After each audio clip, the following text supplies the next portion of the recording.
fitotonga ny ariary sazy ho an'ny toe-karena sy ny vidim-piainana.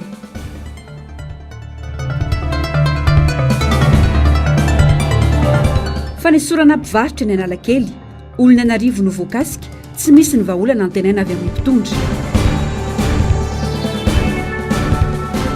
Fitsinjaram-pahefana, inina hitsakitsahana ny lalam-panorenana. Miova ny rivotra politika manerana izao tontolo izao.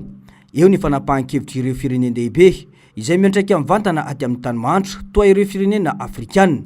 Fa eo ihany koa ny fahatongavan-tsain'ireo firenena afrikanina sasany manoloana ny fahatsapana fa mila fiovana tokoa ny fanaovana politika ao amin'ny taniny noho ny fangejan'ireo firenena matanjaka izay nanjanaka ankolaka na mivantana tamin'ireo firenena afrikanina ireo. Ohatra mivaingana ny fanapahan-kevitra ndraisiny Burkina Faso sy Niger izay niala tsy hopikamba ny vondron'ireo firenena mampiasa manontolo na amin'ny ampahany ny teny frantsay na ny OIF ary efa mandeha ny dingana antaratasy ho amin'izany ankehitriny. Eo ihany koa ny fanapahan-kevitry ny filoha Rwandais nandroaka sy nanapaka ny fiaraha-miasa tamin'ny firenena Belge satria voalaza fa namitaka ity firenena ity manoloana ny olana misy eo amin'ny Rwanda sy RDC izay nanomezan'izy ireo 27 ora nanomboka omaly mba hialany masoivoan'ny Belgique any antoerana. Rivotra mitsoka aty Afrika amin'izao izany ary tokony ahatonga saina ny fitondrana malagasy ihany koa ka ametra-panontaniana amin'ireo fikambanana misy an'i Madagasikara raha tena mitondra tombontsoa tokoa ho an'ny malagasy na tsy, hoy ny faneho-kevitry ny filohan'ny antoko politika Front de Libération Nationale. Satria ny antony dia ny fanapahan-kevitry ny Donald Trump zany na ny Amerikanina zany dia anisany ny fanomezantsiny ny Afrikanina zay toa tsy mirarano tombontsoa ny vahoaka sy ny firenena ho aminy fa mangorokarena sy mandeha monina any amin'ireo firenena Europeana mipetrapetraka ny fotsiny. Ka ny francophonie zany no manomboka miala io satria mahita izy fa rehefa ohatra ny manana fanerena be ny Donald Trump eo anatrehany fanakalozan-kevitra rehetrarehetra dia mahatsapa izy fa maharefo ny frantsay ary azadiny fa izay faharefon'ny frantsay tamin'ny deuxième guerre mondiale zay nge no nahavoatery ny firenena afrikanina rehetrarehetra no menana fahefana satria rehefa avy tany amin'ny ady ny afrikanina dia nahita hoe ay reto frantsay manjanaka antsika reto koa afaka resen'ny olona tsara afaka resin'ny olona tsara dia nanomboka teo dia izay zavatra zay zany ny faharesen'izay izay zany manomboka ny ety amin'ny faritra Afrika zany manomboka miala tsikelikely io ary ny fiafarana io ho ravarava daholo reo satria fatatsika tsara fa tsy ananatsika tombontsoa.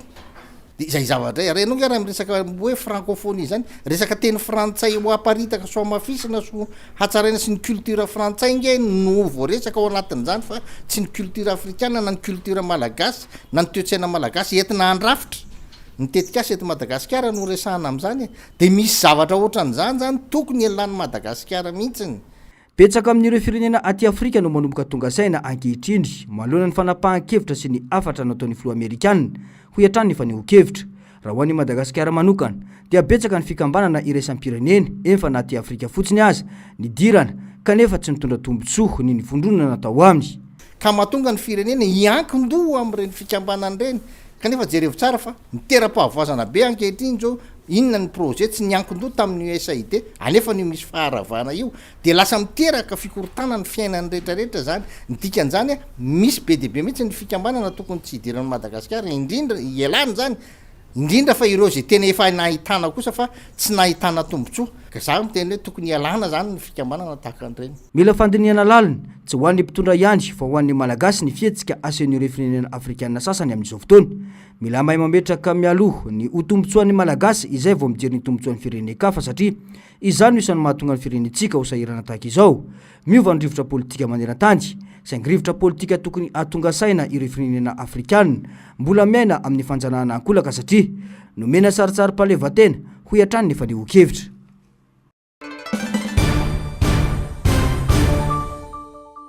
Mazava ny voasoratra eo amin'ny andininy fa-320 amin'ny lalam-pandrenana ho an'ny Repoblika Fahefatra izay no volavolainy mpitondra ankehitriny tamin'ny 10 Desambra taona 2020 fa ny commune, ny faritra ary ny faritany no vondrom-bahoaka paritra itsinjaram-pahefana eto amin'ny Repoblika. Raha ny zava-misy anefa atreto dia ny commune irery ihany no ao anatiny antsoina hoe vondrom-bahoaka paritra itsinjaram-pahefana satria samy olom-botendry avokoa no mitantana na ny faritra na ny faritany. tsy mipetraka araky ny tokony izy noho izany ny fitsinjaram-pahefana. Izay no vetivetesina eto amin'ny firenena satria na ny commune izay fototry ny vondrom-bahoaka paritra araky ny voalaza ny andiny ny Vaovao Mbs Alarobia ao amin'ny lalam-pandrenana azy tsy misitraka feno akory ny fitsinjaram-pahefana raha ny fanazavana.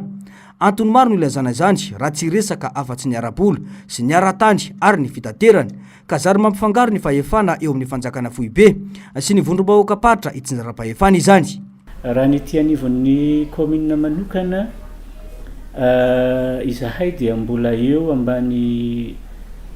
fiahiny ministera anankiroa zany ny atitany sy ministera ny fitsinjaram-pahefana zay misaraka amin'izao fotoana izao. Dia misy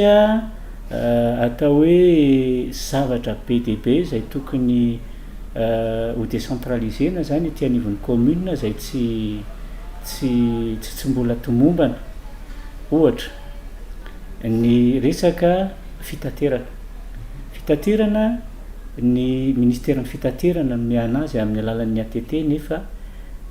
ny vahoaka tsy mahafantatra fa tsy ny bentanana rehefa misy ny fikorontanana ohatra na tsy fahatomombanana nga marimarina kokoa eo amin'ny resaka fitaterana. Ny resaka fananatany dia mbola inanivon'ny ministera ihany koa nefa ny etratany dia any commune. Amin'ny fomba ahoana moa zany no ahafantaran'ny commune ny olona zay tokony andony etratany tianivon'ny commune nefa ny commune raha tsy manana ny mombamomba nyreo tompotany rehetra atao anatin'ny commune misy anazy. Zany zavatra zany zao tokony hodinihana kely eny fa na dia atao fotsiny ary hoe partage d'information mbola somary amin'ny apahany vitsy ny fahefana zay tanterahany ity fotony nefa misy amin'ireo fahefan'ireo tsy ahafahany be ny tanàna tena manapa-kevitra samirery. Zava-dehibe ifotoran'ny fampandrosoana eny fotony ny famerenana ny fokotany eo ambany ny fiahin'ny commune ho iatrany ny fanazavana. Betsaka no sakana ateraky ny fanendrena lehibe pokotany ataon'ny district amin'ny fiaraha-miasan'ny commune sy ny fokotany izay tena akaiky indrindra vahoaka ho iatrany ny fanazavana. Mifanindran-dalana foana ny chef pokotany sy ny commune eo amin'ny asa fampandrosoana satria miainga venanivon'ny fokotany ny asa zay ataon'ny commune. Izany hoe ny chef pokotany sy ny ben'ny tanàna no miara-mikondo ahafahana manatsara an'ilay tanàna. Ka tsara raha ohatra ka hoe avy aty anivon'ny commune ny fokotany mba olona mitovy tandodokanga sy mandray baiko avy aty amin'ny ben'ny tanàna fa tsy service déconcentré hoe avy any amin'ny fanjakana satria ny asa fampandrosoana zany tsy vitan'ny resaka hoe administration fotsiny fa misy ny tena hoe asa amin'ny tokony hoe amin'ny fomba ahoana ny everana anatsarana ny fiainan'ny vahoaka eny amin'ny fokotany. Ankoatry ny commune sy ny fokotany raha ny lalam-pandrenan'i Madagasikara tamin'ny taona 2010 dia anisan'ny vondrom-paritra itsinjaram-pahefana sady faritra ara-pitantanandrara-panjakana ao amin'ny sehatry ny fanambaraham-pahefana ny faritra. Raha ny fantatra dia misy fahefana roa ny fitantanana ny faritra dia ny filan-kevitry ny faritra sy ny birao-panatanteraka. Ankehitriny nefa dia tendren'ny filohan'ny repoblika mivantana ny lehiben'ny faritra izay atao hoe gouvernour ary tsy voasoratra velively ao anatin'ny lalam-pandrenana akory izany. Tsy misy arak'izany ny filan-kevitra izay tokony isana ny fanapahan-kevitra sy andany teti-bola ary anara-maso ny asan'ny birao-panatanteraka. Anisan'ny maneho dia tsy fahavononana ampandroso ny fitsinjaram-pahefana izany raha fehezina. Raika amby 25 ariary ny euro iray androany. Arak'izany, mitotonga ny hatrany ny sandan'ny ariary. Isan'ny antony mahatonga izany tsy fifandanjan'ny fanondranana sy ny fanafaranentana atao Madagasikara. Hita taratra fa sarotra ao amin'ny fanjakana ny fitantanana ny toe-karen'i Madagasikara ankehitriny, hoy Clémence Raharnirina. Totongana ny ariary voalohany indrindra izay le niresahako teo izay hoe fehezin'olombitsy le sehatra dia tsy mahazo sehatra ny akamaroan'ny malagasy izay manana ny traikefa sy ny asa tamin'ny taona maro tamin'ny sehatra maro samihafa fa ao anatin'ilay fitotonganan'ny ariary ihany koa dia mifandray amin'ilay teneniko teo izay hoe ambany noho ny fanondranan'entana ambony noho ny fanondranan'entana ny fanafaran'entana izany hoe manafatra be dia be tsika kanefa ny manondrana vitsy. Io resaka vary io fotsiny zao ohatra manafatra vary be dia be tsika. Miantraika betsaka amin'ny andavanandro fitotonganan'ny ariary. Saika hafarana avokoa manko ireo entana ilayntsika andavanandro ka mampikaikaika ireo mpanjifa, velon-tarana koa ireo misehatra amin'ny fanondranan'entana raha ny fanazavana trany. fa saika ny akamaroany mpandrarah menimenina ny amin'izany indrindrindrindra ireo mpandrarah izay misehatra amin'ny fanondrana ny entana zao mitotongana ny sandany ariary hitantsika amin'izay le izy hoe tsy voafehy zany le zavatra tsy vahaolana zany le fanomezana n'le sehatra ho ana olombitsy fa leo omena sehatra ny rehetra rehefa mahafeno fepetraraky ny lalàna sy ny araketra izy ampitangana amin'ny vidim-piainana sy anamafy ny fahasahirana malagasy ny fitotongana ny ariary ho ihany ny fanamafisana ka ny fiatraikany amin'ny fiainam-bahoaka dia tsotra rehefa miakatra io totongana io sandany ariary io dia ny zavatra rehetra izay vidintsika any ivelany afaratsika any ivelany dia miakatra ho azy daholo manomboka amin'ny resaka solika voalohany indrindra dia rehefa miakatra ny solika miakatra ny sara-pitaterana miakatra daholo ny vidin'ny PPN rehetrarehetra dia sahirana ho azy le vahoaka manatin'izay zay ny tenenako hoe mila mijery tsara ny fanjana ataoko angamba fa tsy ny toe ny teknisianina ny tsy misy za kosa masamy teny fa mandaigna izay milaza fa tsy manam-pahaizana amin'ny malagasy manam-pahaizantsika raha lasa misy manafatra makany ivelany lasa misy fuite de cerveau betsaka ireo lesoka mila harenina eto amin'ny firenena raha ny toe-karena andresahana lahara-pamehana ohatra ny fametrahana ny fandriam-pahalemana azon'ny rehetra mamokatra tsy amina ia ny fanamboarana sy fanatsarana ireo fototra-vitrasa enti-mamokatra ny resaka angovo ny famoronana asa sy ny maro hafa miankina betsaka ny fiarakarena ny sosialy isa-tokantrano ary mipaka ny firenena iray manontolo izany tsy vao androany fa efa tamin'ny fitondrana rajona ry-mampianina no nisy ny fanoherana ny tetikasa basy toliara izay mbola toliara saintsa no anarana nentiny tamin'izany fotoana tsy niteraky masikory ihany no nanohitra ny basy toliara fa betsaka ireo nlaza ny tsy fehetezany ity tetikasa ity ao amin'ny faritra Tsimondrefana hoy ny filoalefitra ny fikambanana masikoro eto Antananarivo isan'ireo nanohitra ity tetikasa ity ny solombavambahoaka sy teny rendraina soloniaiko sy ireo mpanakanto maro fatadaza avy any amin'ny faritrindy toa ny Teora Kotovao maro no nahatsapa fa tsy mety ho an'ny faritra Tsimondrefana ny fitrandrana fasimaity ka saina ho atao fa tsy resaka fanoherana ara-politika velively hoy ny fanazavana everiko hoe mba tsiara no mampatsiahy fa adito koa zany fa tsy voatery ho fantatry ngia gouverneur ange fa izahay anie raha notrikafo manokana dia tamin'ny fitondrana teo aloha erajonary mampianina tambola toliara sanitsy nia mbofa mbola tsy basy toliara dia efa nanohatra anio zay zany aloha mba tsara ho fantatry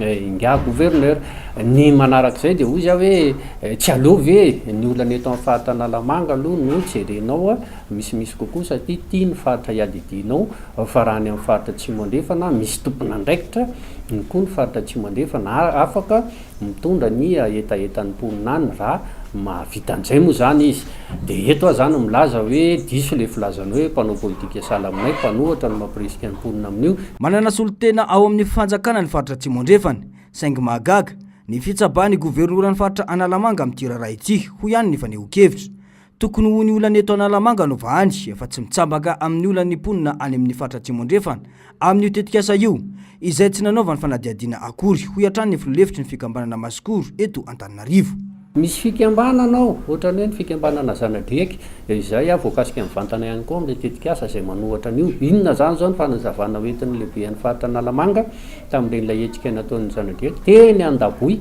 tamin'ny fisakanana no le 4 tonga teny izay voatana teo ny anankitelo hetsika fanoverany le ny tao anatin'le raharaha zany ankoatran'ireo le fikambanana maro samihafa ny tena ihany koa filoalefitry ny fikambanana masikoro samban'Antananarivo izay manohatra an'io ihany koa fa tsy hoe ny tena mpanao politika ihany na hoe amma mpitarika ny otrikafo ihany zany ao anatin'le izy ka ny le filazana ny otrikafo hoe kandidata ao amin'ilay tanàna fa tsy lany tsy any olana ao anatin'le izy fa ny mahavariana fotsiny dia le hoe ny lehibe an'ny faritra Analamanga no malala ny hevitra ilay mponina mahakasika an'ilay tetikasa basy toliara mihoatra anay tena avy eo amin'ilay tanàna zany zay ohatrany mahavariana fa avoazana govana ho an'ny mponina any amin'ny faritra Tsimondrefana ny fisisian'ny fanjakana manome fahazahon-dalana ny orinasa basy toliara hitrandraka amin'iny faritriny ho iatrany fanazavana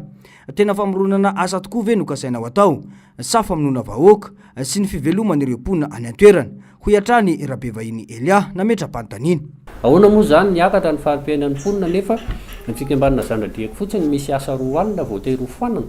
satria recense amin'ny zanadreky zao miodidina ny 2 alina eo zay zany bofony reo dia tsy haiko hoe olona very asa ve zany dia tapitapika eo hiakatra indray ny sandany fiainana ohatrany manahirana zany zala amin'izany ny aty amin'ny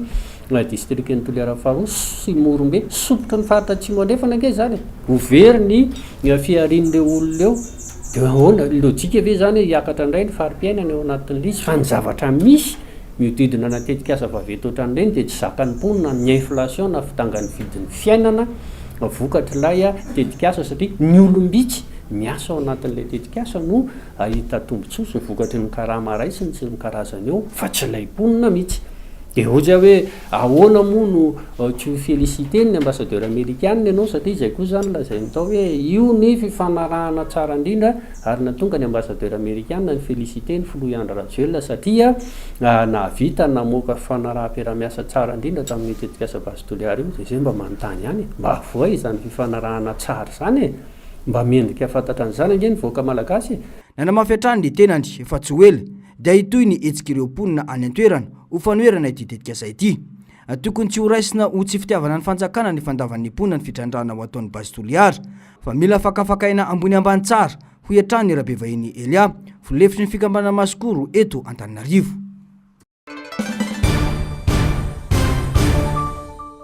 Pandeha 420 tamin'ireo 30 no avitra somatsara 4 namony ainy ka zazany roa olona roa tsy mbola hitapopoka vokatry ny farendrian'ny sambo kely iray tao Belle-sur-Turbine maty motera nanomboka omaly ariva tamin'ny roa ora tany hoany io sambo kely nitondra mpandeha io teo anelanelan'ny Bosy sy Andrangy komina ambanivohitra Belbaka avaratra distrika ny Belle-sur-Turbine raha ny vaovao niezaka nanamboatra ireo tompon'andraikitra ilay sambo kely saingy niakatra ny rano ka nahavaky ilay izy ary nitarika hatramin'ny farendreany. Niezaka nanavitra nanomboka tamin'ny 12 alina izy ireo saingy ny maraina vao ny sambo afaka namonjy. Efa nentina ny azo any amoron-davy izy rehetra ireo raha ny fampitam-baovao. Toy ny fitokonana nataon'ireo mpiasa atao amin'ity orinasa tsy miankina iray eto Anosizato andrefana ity hatramin'ny androany. Fototry ny olana 4/4/2024 ny fanomezana karama ireo mpiasa mifanaraka amin'ny ora iasany. Raha ny zava-misy anefa tapaka lava ny jiro ety amin'ny faritra Anosizato sy ny manodidina. Vokany ora vitsy sisa ny asany ireo mpiasa ao anatin'ny iray andro. Etsy ankilany tsy manana fitaovana hafa mpandehanana herinaratra ny orinasa.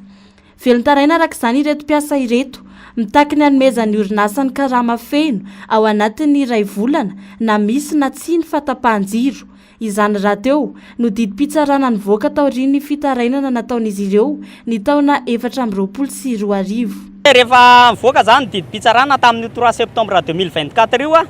dia nilaza tsara ny didim-pitsarana fa tsy azo tapahana ny karama mpiasa amin'ny fatapahan-jiro mandra-pahavitan'ny convention collective. Dia tao aorianan'izay didim-pitsarana zay zany dia mbola nidikan'ny orinasa ihany izay didim-pitsarana zay satria mbola nitapahany ihany ny karama mpiasa. Zany hoe ny ora iasana ihany ozy izy no andraisa karama. Dia izay zavatra nefa miteraka faty antoka ho an'ny mpiasa satria ny mpiasa tsy mivoaka ny orinasa fa midy eo ihany. Dia ny karama raisina nefa zara fa karama ary betsaka ary ny mpiasa no mivoaka moin ao anatin'izay zavatra rehetra zay satria adiny roa ve zany niasanao anatin'ny adiny 5 nefa ny karamanao araka ny didim-pitsarana dia tsy azo tapahana nefa mbola tapahany zareo ihany le izy. Mpiasa manodidina ny 900 no voakasika izao fanapahan-karama izao raha ny fanazavana. Misy ny antso-jay atao amin'ireo mpiasa ireo ka ny 200 amin'izy ireo ihany no nanao ny fitokonana. Mpiasa ao anatin'ny masinina aloha zany dia navoakasika ny resaka fatapahan-jiro manodididina ny 900 eo zay. Dia izay migreve ety eo amin'ny 200 latsaka eo. Ny antony mahatonga izay tompoka tsy hoe akory hoe 200 ireo ihany no marary fa betsaka ny mpiasa tia hanotrina ana eto fa noho ilay atson'izay izay miatra amin'izy ireo dia tsy afaka manatrika eto izy ireo satria terena izy ireo no sy ny hoe tsy manaiky an'ity greve ity tsy manaiky ny didim-pitsarana fa raha ohatra izy ireo ka mivoaka manampy anay eto dia horoasina. Zay zany le atson'izay mahazo mpiasa ka mahatonga anay vitsivitsy ohatrao fa na izany. Fanapara-pahefana sy fanaovana tsinontsinona ny madinika ny zava-mitranga ho hiatrany ireo mpiasa. Ambaran'izy ireo fa fanjakana kely anatina fanjakana ny orinasa. Hita miariary ny tsy fanajana didim-pitsarana ataon'izy ireo kanefa tsy misy ny fandraisana andraikitra ataon'ny fanjakana manoloana izany. Nanoerana izay didim-pitsarana zay dia ny chômage teknika io chômage technique io tompoko a de chômage technique tsy manara-dalàna satria didim-pitsarana no toerin'io chômage technique io satria ao anatin'ny chômage technique de miteny tsara izy fa raha ohatra mampiasa ka vonona analany coupure de tsy misy ny chômage technique fa rehefa tsy vonona analan'izay fatapahan-jiro zay mipiasa de chômage technique ka eto zany zay de manontany tena hoe ho ajaina ve zany ty didim-pitsarana ty sa anao an'le hoe fanjakana kely anaty fanjakana ny orinasa vita plasta ka zay tiatiany ihany ho tanterahana atao anatin'ity orinasa ity ka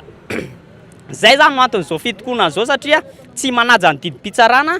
ny orinasa vita plasta reo ty orinasa ty fa maro ny zavatra tsy fanarahan-dalàna ato amin'ity orinasa ty de manarak'izay a tsy haiko aloha raha mijery ny fitondram-panjakana vao ty olana ty fa ny hafarany ty rehefa tsy mivany ny olana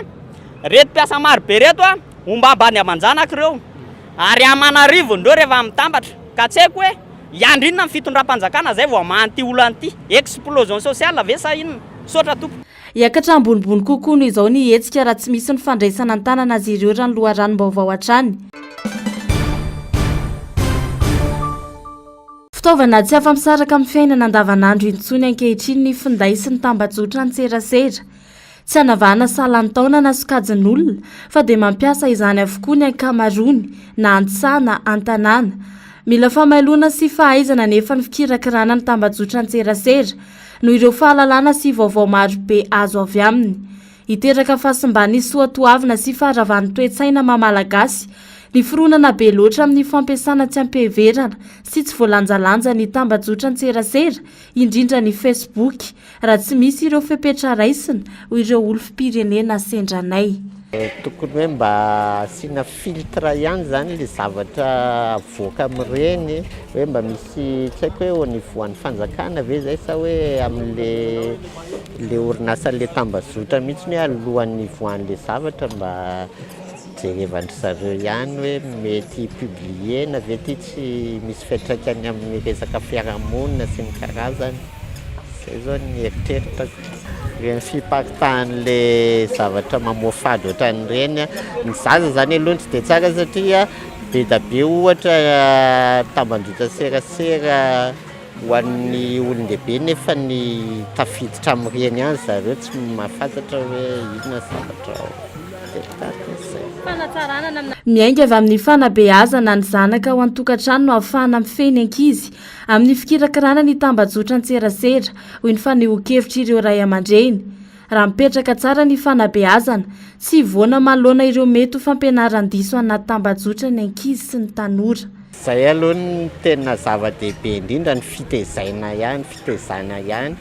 ho ana manokana zao za mananjanaka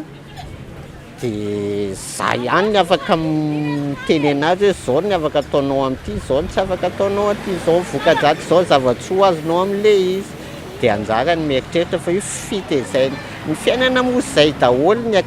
ny akapobe zany resaka fitezaina ihany hoe zay ihany tsisy afatrizay ho an'ny tanora zany afatra ho an'ny ray aman-dreny hoe tezao tsara zaza anako tsara satria le vanim-potoana iainantsika amin'izao mihitsy zany hoe fa ao anatin'le fandrosoana be de be da be ny zavatra tsy voafehantsika nefa ao anatin'izay tokony mba hisy fijerena mihitsy zany le ao anatin'le Facebook sy le aina mandeha satria tena diso tafahoatra za zao nahita ndray mandeha sa tena manamaky a zany ray mandeha de na fivarotan'ny ankizy vavy ny tenany ara de lasa tao anaty Facebook de tena mahamenatra raha mba mijery hoe tena tsy haiko hoe fandrosoana amintsika malagasy hoe zany sa fahadalàna raha amiko fa zany tena mampalay dy zany tokony mba hisy fijerena tokony mba asiana zany mipetrana izy hoe atreritry atreritry ihany natao amin'le Facebook na internet iny fa lasa tena mampiovaka izy raha ny zava-misy eto Madagasikara maro ireo toe-tsaina sy fampianarana tsara ampitaina amin'ny olom-pirenena mahakasika ny fampiasana ny tambajotra sosialy araka ny tokony ho izy betsaka ireo lalàna tsy voaja isan'izany ny faraparitahana sarin'olona na horonan-tsary na horonan-peo tsy nahazoana lalana araka ny lalàna fa 4 sy 2 tsipika 7 momba ny fehezan-dalàna mikasika ny fandraisana ampitam-baovao ao amin'ny 9 mahavoasazy ary andohavana lamandy manomboka amin'ny 2 tapitrisa ariary ka hatramin'ny 4 tapitrisa ariary ny famohana ny mombamomba ny olona iray tsy nahazoana lalana avy aminy. Afaka manantona mpitandro ny filaminana na fitsarana avy hatrany arak'izany ireo olona hiaran'izany raha ny fampatsiahivana.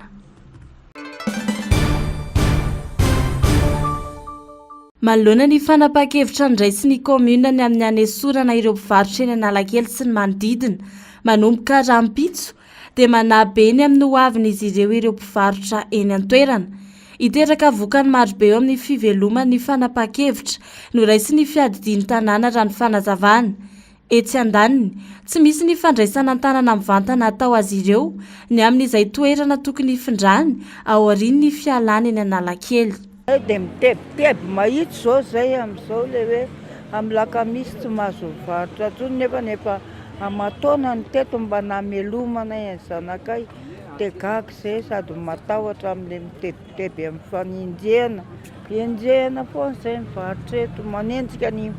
menipalina manenjika amin'ny botiforo. Tena mbola tsy haiko aloha le hoe misy takalony hoe afindra zay fa nera ny tianay dia eto amin'ny plasinay foana ihany zay no mivarotra. Satria efa eto mahazatra anay. Tananay aloha zay mba hivarotra satria fenany efa sarotra e. Na mividim-bary ary efa miakatra be indraindray ary zay tsy varotra zay nefa tsy mahalafo e. Dia maika ve moa fa ho alana tsy hivarotra dia inona indray moa zany no atao amin'izany. Miaty zay ka. Miaty zay hoe aizy zay ny petraka mariny. Mala tsy fantatray aloha rahampitso na hoe mety hoe fandona kely angamba zay aloha. Zay tsy na tsy mahita lezy hoe inona moa zany ny velomana eo. Anao inona izay raha ohatra anazy dia tsy hitako tsony izay ataoko hoe miala ety dia tsy mahita atao tsony mahitsany fa mitady solution indray zany ambadika any. Raha ny fanazavan'ireo mpivarotra hatrany, misy ny fandraisana anarana miaraka amin'ny mombamomba ireo mpivarotra no nitetika safamondrana ireo mpivarotra ny amin'ny tsena hafa toy ny fandrebirebena fotsiny ihany anefa ny zava-misy raha ny fanazavana hatrany. Tsy vaozao manko nisy ny fandraisana anarana kanefa tsy hita mazava ny vokany. Zay aloha fa leo an'izany fisoratana anarana izany foana zay nefa tsy hitanay kory le torana hoe entina ireny mipetraka. Ohatra izay le ohatran'izany foana misy ohatran'izany foana le tamin'ny 3 taona lasa zay dia samy nanoratra anarana izay nefa zay tsy tafiditra tao. Lasa olo-kafa daholo mipetraka ao amin'ny torana izay tsy tafiditra. Mpivarotra Anarivo no voakasika ity fanesorana mivantana amin'ny sisin-dalana ity. Manomboka rahampitso no voalaza fa tsy maintsy hiala amin'ny toerana izy ireo raha ny loharanon vaovao hatrany. Tsy hanaiky fa hitolona ny amin'ny siny vahaolana iraisana ireo mpivarotra raha ny fanehoan-kevitra izy ireo. Folo isanjato fako eto Madagasikara dia plastika avokoa. Ny akamaroan'ireo dia arian'ny olona eny an-dalambe, eny amin'ireo lakan-drano sy tatatra ary any an-dranomasina, kanefa dia akora saro-devonina, mba tsy ilazana fa tena tsy levina amin'ny plastika. An'Antananarivo renivohitra manokana nefa, dia manodidina 700 ka hatramin'ny 104 metatra tora-telo isan'andro ny fako, ka ny 400 dia plastika avokoa. Manoloana ny loza manambana ny tontolo iainana vokatry ny fiparitahan'ny fako plastika dia nisy ny hetsika nataon'ny firaisan'ny skoto teto an-drenivohitra antsoina hoe zéro plastika. Tokony fadiana manarinary foana amin'ny plastika eny rehetra eny, indrindra fa eny amoron-dalana. Ilaina ihany koa fanavahana amin'ny fako isan-karazany ahafahana manodina sy mitady vola amin'ny alalan'ireo plastika misy eto an-toerana. Vahaolana zany dia hitanay aty amin'ny skoto izay efa nokapiarinay ny fanavahana ny fako isan'isany. Misy ny antsoina hoe biodégradable ireo mety simba, misy ireo fako plastika ary misy ireo atsotsika hoe autre, misy ihany koa ny vy ireny zao azo hitanareo mbola azontsika amidy izy ireny. Dia ny fanaovana an'io tetikaso io zany afaka mba hoe hiaro kokoa ny tontolo iainana moa mety afaka koa ampidi-bola loharanom-bola izay ho an'ny ankonana malagasy. Ilaina amin'ny fiainana andavanandro ny plastika na dia hita fa mandoto ny tontolo iainana azy hoy ny fanehoan-kevitra. Be ny fampiasana plastika amin'ny sakafo zao dia efa vilindra indray plastika, ny fitaovana ao an-trano rehetra plastika, ny stylo ary dia efa plastika, fa tsy dia tena hoe manana spesial hoe ity fampiasana plastika fa ny fiainana andavanandro zany tena ampiasaina ny plastika. Sady ilaina ny tsy ilaina ny plastika, ilaina ny plastika satria manamora zavatra maivamaivana kokoa sady amintsika miteny zao zany nefa mora ny fahazona azy fa araka le teneniko hoe sady ilaina ny tsy ilaina fa somary manahirana ny fampiasana azy araka ny efa fantatsika moa zany ny fandrosoana dia raha voatsainy mandanjalanja azy a dia lasa fahasimbana indray dia zany ilazaiko hoe tsy ilaina izy raha satria araka ny efa fantatsika hoe raha ny hazo mety hoe levina ao anatin'ny herinandro a fa ny plastika mihoatra ny 4 taona dia tsy biodégradable mihitsy hoe ny teny vazaha le izy. Ny toe-tsaina ny tena sakana mbola mamparitaka ny plastika eto amintsika raha fanazavana trany. Ny mety ho sakana aloha dia ny resaka toe-tsaina aloha voalohany indrindra satria raha va tsy ny toe-tsaintsika no madio tsara sy mitombona tsara manaraka an'izay tombo-revitra rehetrarehetra zay dia tsy ho foana mihitsy izany rehetrarehetra izany fa raha samy manaraka taona ny olona rehetra samy mandray ny fanentanana dia mino afa ho afaka tsy kelikely izany plastika miparitaka eraky ny tanàna izany. Ny 700 isan-jaton'ireo vorona eto Madagasikara dia efa nina fako plastika avokoa raha ny fanadihadiana. Ary miisa 500 ireo karazana zava-mananaina tandimodondoza vokatry ny loto ateraka amin'ny plastika. Nanomboka androany teny amin'ny boriboritany fahaenina ny hetsika zéro plastika ho fitsonjovana ny tontolo iainana, tsy hanarinariana foana amin'ny plastika any amin'ny rehetra eny ny tanjona. Tsy hijanona hatreny hetsika fa hitatra tsy kelikely amin'ireo fokotany rehetra eto Andrenivohitra mandritry ny herintaona.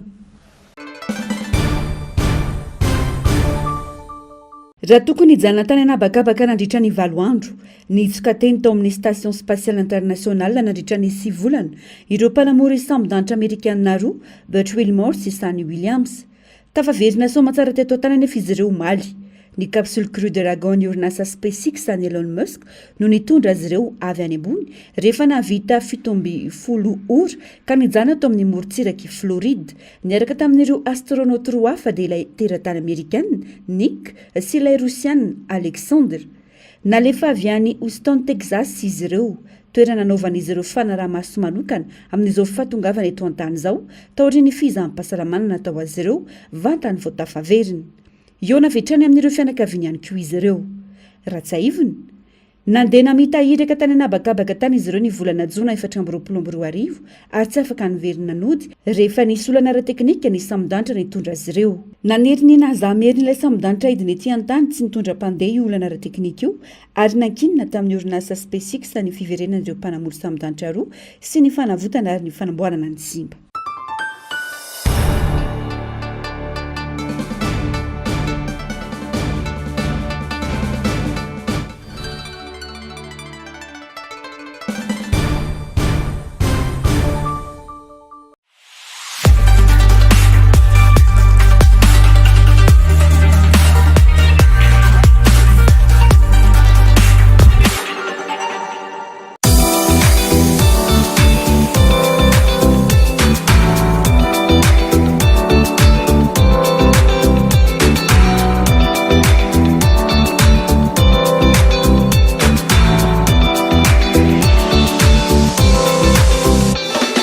Il devait parler juste après la fin du coup de fil entre Vladimir Poutine et Donald Trump. Mais Volodymyr Zelensky a annulé son allocution.